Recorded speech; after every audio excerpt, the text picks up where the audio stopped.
RBI permission తీసుకోలేదు, cabinet ఆమోదం చేయలేదు, ఎన్నికల కోడ్ ఉన్నది. ఎన్నికల కోడ్ ఉండగా నీవు విదేశాలకు డబ్బులు 55 కోట్లు పంపించావు. అవి 55 కోట్లు అంటే ఏమనుకుంటున్నావు నువ్వు? నేను ఒక్కటి అడుగుతా, కేసీఆర్ మీరంతా కలిసి ఈ సందర్భంగా నేను గుర్తు చేస్తున్నా, 50 లక్షలు రేవంత్ రెడ్డి గారు, మా ముఖ్యమంత్రి రేవంత్ రెడ్డి గారు ఆనాడు ఎమ్మెల్యేగా ఉండి ఎవరికో ఇచ్చిండని అనే అది సొంత డబ్బు, అక్కడిక్కడ అప్పు చేసిన డబ్బు, అది ఎవరికో ఇచ్చిండు అని చెప్పి దాని మీద మీరు నానా రాద్ధాంతం చేసి ఆనాడు ఎమ్మెల్యేగా ఉన్నటువంటి మా రేవంత్ రెడ్డి గారి మీద కేసులు పెట్టారు.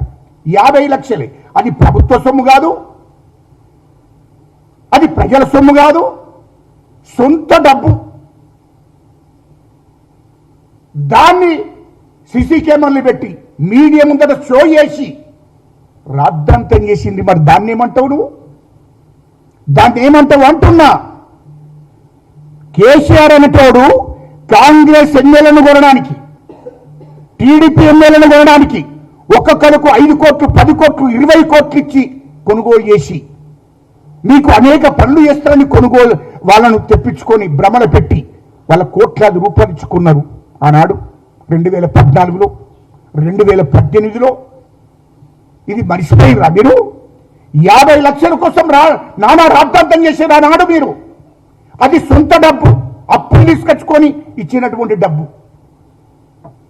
మీరు అట్లాంటి ఎన్నో దుర్మార్గ పనులు చేశారు. టీడీపీ ఎమ్మెల్యేలను కొనలేదా మీరు?